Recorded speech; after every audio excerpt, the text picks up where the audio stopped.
በአማራ ክልልና በአማራ ፋኖ ህዝባዊ ድርጅት መካከል ዘላቂ የሰላም ስምምነት ተፈረመ። በአማራ ክልል ከሚንቀሳቀሱ ታጣቂ የፋኖ ቡድኖች አንዱ የሆነው የአማራ ህዝባዊ ድርጅት አፋሕድ ከክልሉ መንግስት ጋር ዘላቂ የሰላም ስምምነት መፈራረሙ ተገልጿል።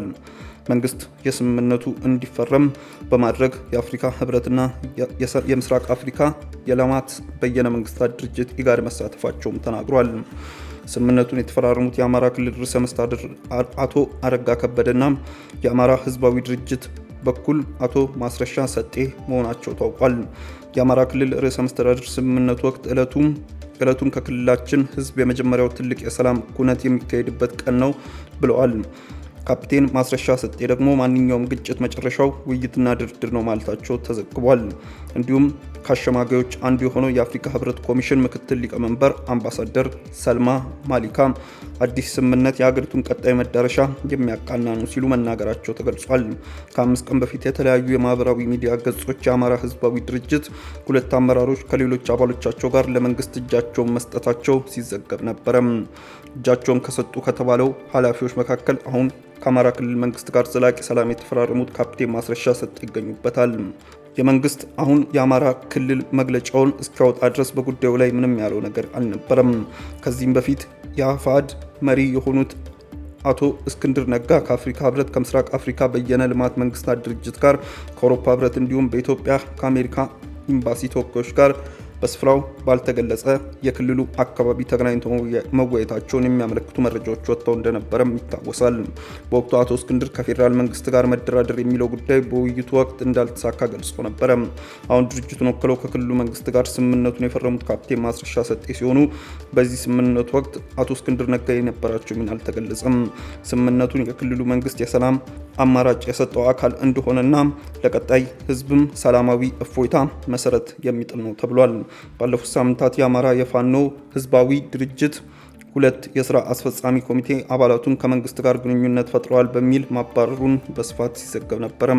የድርጅቱ ስራ አስፈጻሚ ኮሚቴ አባል ናቸው የተባሉት አቶ አሻግሬ መቀመጫቸውን በአሜሪካ ላደረጉ የዩቲዩብ ሚዲያዎች ኃላፊነቱን የታገዱ ከመንግስት ተልእኮ ተቀብለው በሚገኙበት ወቅት መሆኑን ተናግረዋል። የታገዱት ኃላፊዎች በጎጃም አማራ ፋኖ ሊቀመንበርና የድርጅቱ የውጭ ጉዳይ ኃላፊ ማስረሻ ሰጤ የስራ አስፈጻሚ ኮሚቴ እና በወሎ የደህንነት ኃላፊ የሆኑት መስፍን ከፋለ ናቸው ብለዋል። የተባረሩበት ዋና ምክንያትንም ሲጠቅሱ ከመንግስት ጋር ግንኙነት መፍጠራቸውና ተልእኮ መቀበላቸውን ስለተደረሰበት መሆኑን ተናግረዋል። በግለሰቦቹ ላይ የተገኘው ማስረጃ ይፋ ከሆነ በኋላ ከኛ ጠፍቷል፣ የት እንዳሉ አናውቅም ሲሉ ከዩቲዩብ ገጽ ጋር ባደረጉ ቃለ ምልልስ ወቅት ገልጸዋል። በአሁኑ ከአማራ ክልል ጋር የፋኖ ህዝባዊ ድርጅቱን ወክለው የሰላም ስምምነት ተፈራረሙ የተባሉ ካፕቴን ማስረሻ ሰጤ የቀድሞ የአየር ኃይል አባል ነበሩ። ከዚህ በፊት በመንግስት ቁጥጥር ስር በነበሩበት ወቅት በቂሊንጦ ማረሚያ ቤት ከተከሰተ የእሳት ቃጠሎ ጋር በተያያዘ እጃቸው አለበት በሚል ተወንጅሎ ነበረ። ከእስር ከተፈቱ በኋላ በአማራ ፖለቲካ ውስጥ ያላቸው ተሳትፎን ያጠናከሩት ካፕቴን ማስረሻ ሰጤ በወሎ የነበረውን የፋኖ እንቅስቃሴ ውስጥ ጉልህ ድርሻ እንደነበራቸው ይነገራል። ከኋላም አቶ እስክንድር ነጋ ጋር በመሆን የአማራ ፋኖ ህዝባዊ ድርጅትን መስርተው በተለያዩ ክልሉ አካባቢዎች ሲንቀሳቀሱ ቆይተዋል።